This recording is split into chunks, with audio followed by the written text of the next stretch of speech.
Welcome to the next lecture of business communication. In last lecture we had discussed about how to write a resume. We had discussed about some 5 points. Today we will discuss that particular 5 points and also we'll discuss some of the other points about how to write a resume. तर number 1 जो point होता तो होता choose a format. तर proper format रेझ्यूमसाठी choose करणं हा खूप गरजेचं आहे. 3 प्रकारचे फॉर्मॅट रेझ्यूम बनवताना आपल्याला आढळून येतात. पहिला आहे क्रोनॉलॉजिकल, दुसरा आहे फंक्शनल आणि तिसरा आहे हायब्रिड. हायब्रिड फॉर्मॅट हा सहसा सर्व रेझ्यूममध्ये वापरला जातो, कारण की हायब्रिड फॉर्मॅटमध्ये पर्सनल डिटेल्स तसेच वर्क एक्सपिरियन्सची डिटेल्ससुद्धा आपण लिहितो. त्यामुळं तुमचा जो पर्सनल माहिती आहे ती तर एम्प्लॉयरला भेटतेच, पण त्यासोबत तुमचा जो कामाचा जो एक्सपिरियन्स आहे की तुम्ही किती काम केलेलं आहे, कोणत्या कंपनीत काम केलेलं आहे, कसं काम केलेलं आहे, त्याबद्दलची माहितीसुद्धा रेझ्यूममध्ये शॉर्टमध्ये एम्प्लॉयरला भेटते. दुसरं आहे add your name and contact information. तुमचं नाव तुम्हाला रेझ्यूममध्ये लिहायचं आहे आणि कॉन्टॅक्ट इन्फॉर्मेशन. कॉन्टॅक्ट इन्फॉर्मेशनमध्ये बऱ्याचदा चुका होतात, तर कॉन्टॅक्ट इन्फॉर्मेशन व्यवस्थित लिहिणं खूप गरजेचं आहे, कारण की एम्प्लॉयर तुम्हाला जेव्हा इंटरव्ह्यू देताल तुम्ही किंवा जॉबसाठी अप्लाय करताल लगेचच तुमच्या इंटरव्ह्यूचा रिझल्ट तुम्हाला सांगणार नाही. तो अगोदर सगळ्या इंटरव्ह्यूची स्क्रीनिंग करणार. जेवढे कॅन्डिडेट्स आहेत त्यांच्या सगळ्यांची स्क्रीनिंग करणार, सगळ्यांचा इंटरव्ह्यू घेणार आणि त्यानंतर तो त्यापैकी बेस्ट कॅन्डिडेट्सला एकतर पुढच्या राऊंडसाठी किंवा जॉबसाठी बोलवणार. आणि त्यामुळं तुमचं कॉन्टॅक्ट इन्फॉर्मेशन हा प्रॉपर आणि अप टू डेट असला पाहिजे, हे खूप गरजेचं आहे. त्यामुळं ईमेल ॲड्रेस असतील, तुमचा कॉन्टॅक्ट नंबर असेल किंवा इन्फॉर्मेशन असेल जसं लोकेशन वगैरे, झिप कोड वगैरे, तेही व्यवस्थित तुम्ही लिहा. लिंक्डइन प्रोफाईल म्हणजे काय, तर एक ऑनलाईन प्रोफाईल बनवली जाते आणि त्या ऑनलाईन प्रोफाईलची एक जी लिंक आहे ती लिंक तुम्ही रेझ्यूममध्ये लिहू शकतात. तुम्ही बऱ्याचशा वेबसाईट्स आहेत ज्या फ्रीमध्ये तुमच्या प्रोफाईल बनवण्यासाठी तुम्हाला प्लॅटफॉर्म देतात. तुम्ही तिथं तुमची प्रोफाईल बनवून ठेवू शकतात आणि त्याची लिंकसुद्धा तुम्ही रेझ्यूममध्ये टाकू शकतात. Write a stand out resume headlines.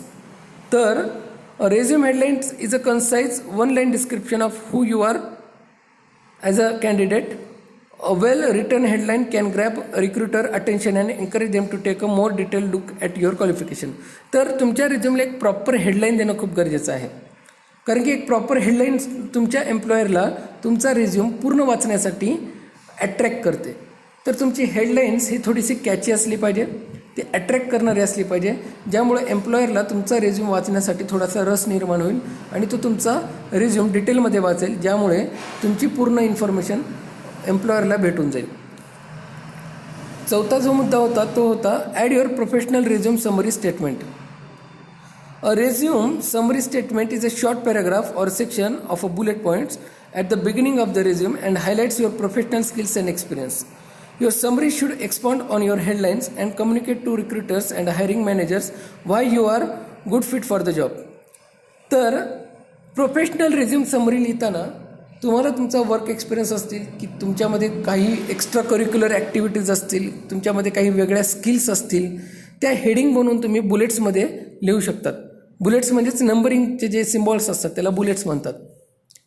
मग त्या सिम्बॉल्सचा वापर करून तुम्ही अगदी 2-2 लाईनमध्ये तुमचा वर्क एक्सपिरियन्स असेल किंवा तुमच्या प्रोफेशनल स्किल्स असतील किंवा एक्स्ट्रा ज्या स्किल्स तुमच्याकडे आहेत त्या तुम्ही तिथं लिहू शकतात, ज्यामुळे ती स्किल्स किंवा त्या माहितीच्या आधारे तुम्ही स्वतः त्या एम्प्लॉयरला सांगू शकाल की तुमच्यामध्ये त्या जॉबला करण्यासाठी पूर्ण कॅपॅबिलिटीज आहेत, तुम्ही त्या जॉबला पूर्ण करू शकतात, तुमच्यामध्ये ती क्षमता आहे की तुम्ही त्या जॉबला कम्प्लिटली फिट आहात.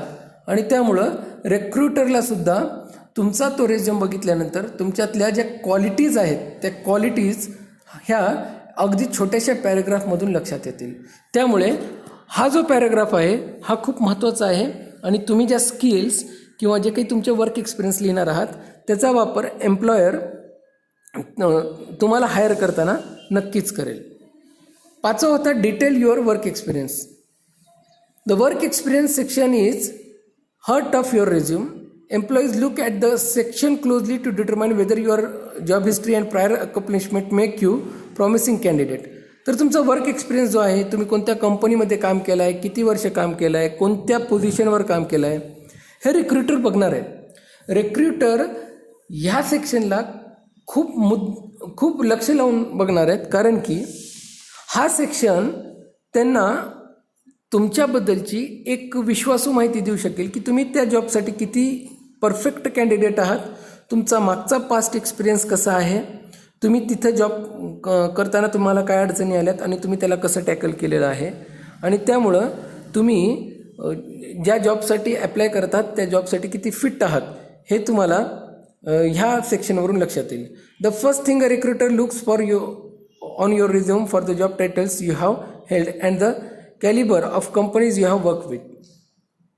तर पहिली गोष्ट जो रिक्रुटर बघणार आहे तुम्हाला जॉब देताना तो आहे तुम्ही मागच्या वर्क एक्सपिरियन्समध्ये तुमच्यामध्ये काय कॅपॅबिलिटी होती, तुमच्यामध्ये काय कॅलिबर आहे आणि तुम्ही ज्या जॉबसाठी अप्लाय करतात त्याच्यासाठी किती फिट आहात. आणि त्यामुळं तुमचा रिझ्यूम जो आहे हा स्ट्रॉंग बनतो जर तुमचा वर्क एक्सपिरियन्स चांगला असेल आणि चांगल्या कंपनीत असेल तर. त्यामुळं तुम्हाला तुमच्या वर्क एक्सपिरियन्सचा डिटेल द्यावा लागेल. मग ते जे वर्क एक्सपिरियन्स तुम्ही लिहित आहेत ते तिथं कोणकोणती माहिती असणार आहे, तर पहिलं आहे कंपनीचं नाव, जॉब लोकेशन, तुम्ही त्या कंपनीपैकी कोणत्या ब्रांचमध्ये कोणत्या शहरामध्ये तुम्ही जॉब केलेला आहे, तुमच्या जॉबचं टायटल म्हणजे तुम्ही कोणत्या पोझिशनवर तिथं जॉब केलेली आहे, स्टार्ट अँड एंड डेट्स, तुम्ही कधी त्या कंपनीला जॉईन केलं मागच्या कंपनीला आणि तुम्ही कधी क्विट केलं त्या कंपनीला, कधी सोडलं तुम्ही, हे तुम्हाला त्या वर्क एक्सपिरियन्समध्ये लिहावं लागेल. 6वा मुद्दा होता list relevant skill and keywords. तर असं बरेचदा होईल की तुम्हाला काही ना काहीतरी एक्स्ट्रा स्किल्स त्या पर्टिक्युलर जॉबसाठी आहेत असं तुम्हाला दाखवावं लागेल. त्यामुळे तुम्हाला तुमच्या स्किल्सची एक लिस्ट बनवावी लागेल आणि ते अगदी 1 आणि 2 लाईनमध्ये तुम्हाला ते बुलेट्सच्या आधारे म्हणजेच नंबरिंग करून तुम्हाला ते लिहावं लागेल. कारण की तुमच्यामध्ये जर एक्स्ट्रा स्किल्स असतील तर रिक्रुटर तुमच्याकडे जास्त अट्रॅक्ट होईल. Resume keywords are important term of interest that recruiter look for whether skimming a resume or searching is an applicant tracking system. The more role specific keywords, often hard skills, your resume contains, the better optimized your resume.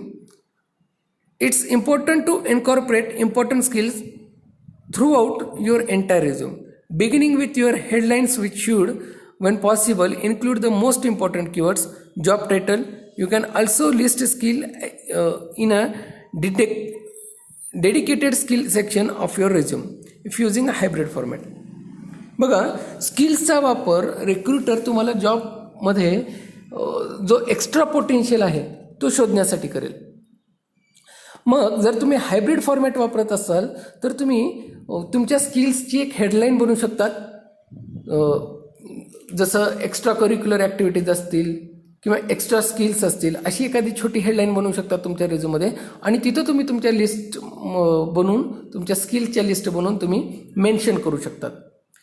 कारण की प्रत्येक जॉबसाठी जसं तुमचा work experience महत्त्वाचा आहे, जसं तुमचं काम महत्त्वाचं आहे, जसं तुमचं क्वालिफिकेशन महत्त्वाचं आहे, सध्याच्या जगामध्ये तुमच्या पर्सनल स्किल्स आणि पर्सनल एक्सपिरियन्स आणि एक्स्ट्रा करिक्युलर ॲक्टिव्हिटीजसुद्धा महत्त्वाच्या आहेत. त्यामुळं हा सेक्शन तुमच्या रिक्रुटरला तुमच्या रेझ्यूमकडे जास्त अट्रॅक्ट करेल आणि रिक्रुटर कदाचित एखादा बोनस मार्कसुद्धा तुम्हाला इंटरव्ह्यूमध्ये देऊ शकतो. Add your education, certification and any other relevant information. आता तुमचा एज्युकेशनल इन्फॉर्मेशन तुम्हाला देणं गरजेचं आहे. जसं तुम्ही 10वी कुठं झाली आहे तुमची, 12वी कुठं झाली आहे तुमची, किती मार्काने पास झाला तुम्ही, त्याच्यानंतर तुमचं जर ग्रॅज्युएशन झालं असेल तर ते कुठं झालेलं आहे, कसं झालेलं आहे, कोणती युनिव्हर्सिटी होती त्याला, कोणत्या वर्षी झालेलं आहे. तर ह्या बेसिक माहिती ज्या तुमच्या एज्युकेशनशी रिलेटेड आहेत त्या तुम्ही देऊ शकतात. बरेच जण सर्टिफिकेशन कोर्सेस करतात. मग एक्स्ट्रा जर काही सर्टिफिकेशन किंवा डिप्लोमा कोर्सेस तुम्ही केले असतील तर त्याची माहिती तुम्ही देऊ शकतात. किंवा कोणतं प्रोफेशनल नॉलेज असेल तुमच्याकडं किंवा प्रोफेशनल क्वालिफिकेशन तुमच्याकडे असेल तर तुम्ही ती माहिती तिथं देऊ शकतात. आणि त्या जॉबसाठी जे काही सर्टिफिकेशन तुमच्याकडे आहेत त्या सर्टिफिकेशनची माहिती तुम्ही या टायटलमध्ये देऊ शकतात. 8वा आहे tailor your resume and optimise for applicant tracking system. It's very easy these days to fire off your resume to dozens of jobs But if you are tried this method, you may have been disappointed by your success rate. That's because you didn't take the time to customize your resume, and recruiters can tell. The most impactful thing you can do to improve your chances of getting interviewee as a tailor your resume to each and every job. Customize resume that align with job requirements and include keywords from the job description. बऱ्याचदा असं होतं की आपण एक resume बनवलेला आहे आणि तोच रेझ्यूम आपण प्रत्येक कंपनीमध्ये जॉबला अप्लाय करताना देतो आणि ह्याचा सक्सेस रेट खूप कमी आहे. तुम्ही ज्या कंपनीला किंवा ज्या पोझिशनसाठी अप्लाय करत आहात त्या हिशोबाने तुम्हाला तुमच्या रेझ्यूमला वेळोवेळी मॉडिफाय करावं लागेल. टेलर, जसं टेलर एखाद्या कपड्याला वेगवेगळं स्वरूप देतो, ती स्किल आहे त्याच्यामध्ये. टेलर जसं त्याच कपड्याला शर्टमध्ये कन्वर्ट करू शकतो, टी शर्टमध्ये कन्वर्ट करू शकतो, त्याच कपड्याला तो फुल लेंथमध्ये कन्वर्ट करू शकतो, हाफ लेंथमध्ये कन्वर्ट शकतो, वेगवेगळी डिझाईन देऊ शकतो. तसंच तुम्हालाही तुमच्या रेझ्यूमला टेलर मेड बनवावं लागेल. तुमच्या रेझ्यूमला तुम्हाला मॉडिफाय करत राहावं लागेल. तुम्ही ज्या कंपनीमध्ये अप्लाय करत आहात, ज्या पोझिशनसाठी अप्लाय करत आहात, त्या पोझिशनप्रमाणे तुमच्या रेझ्यूमला तुम्हाला अपडेट करावं लागेल आणि हे खूप गरजेचं आहे. जर तुम्ही असं करत राहिलात तर तुमचा सक्सेस रेट हा वाढू शकतो. कदाचित तुम्हाला तुमचा रेझ्यूमसुद्धा समोरच्या व्यक्तीवर एक वेगळा इम्पॅक्ट टाकू शकतो जर तुम्ही थोडंसं टेलर मेड रेझ्यूमचा जर वापर केला तर, म्हणजे नेहमी अपडेट करत राहिलात तर रेझ्यूमला. तर जॉब ॲप्लिकेशनचा जो फॉर्मॅट आहे तो अशा प्रकारचा आहे. सर्वात अगोदर तुम्हाला इथं कॅन्डिडेट नेम आहे, मग तुम्हाला ॲड्रेस लिहायचा आहे, ईमेल आय डी लिहायची आहे, फोन नंबर लिहायचा आहे, डिटेल लिहायचं आहे. त्याच्यानंतर तुम्हाला सब्जेक्ट लिहायचं आहे की तुम्ही कोणत्या पोझिशनसाठी त्या जॉबसाठी अप्लाय करत आहात. नंतर रिस्पेक्टेड सर, मॅम असा तुम्ही लिहून थोडासा पॅरेग्राफ चेंज करून तुम्ही तुमची जी डिटेल्स आहेत ती ह्या पॅरेग्राफमध्ये लिहू शकतात. आणि शेवटी तुम्ही ग्रॅटिट्यूड करू शकतात, सिन्सिअरली थँक्स, कॅन्डिडेटचं सिग्नेचर आणि कॅन्डिडेटचं नाव. ठीक आहे. तर हा जो फॉर्मॅट आहे हा जॉब ॲप्लिकेशनचा फॉर्मॅट आहे. हा फॉर्मॅट तुम्हाला जॉबला अप्लाय करताना तयार करावा लागेल. आणि ह्या चॅप्टरमध्ये आपण जे पॉईंट डिस्कस केले ते पॉईंट्स आहेत contents of application for the employment आणि कोणते पॉईंट्स तुम्ही ॲप्लिकेशन करताना कन्सिडर केले पाहिजेत, तुम्ही रिझ्यूम कसा लिहिला पाहिजे आणि त्यानंतर रिझ्यूम लिहिताना कोणते पॉईंट्स तुम्ही कन्सिडर केले पाहिजेत हे तुम्हाला बघावं लागतील. ठीक आहे. तर आपला हा चॅप्टर इथं संपतो. आपण नेक्स्ट चॅप्टरसोबत पुढच्या लेक्चरमध्ये भेटूयात. Thank you very much.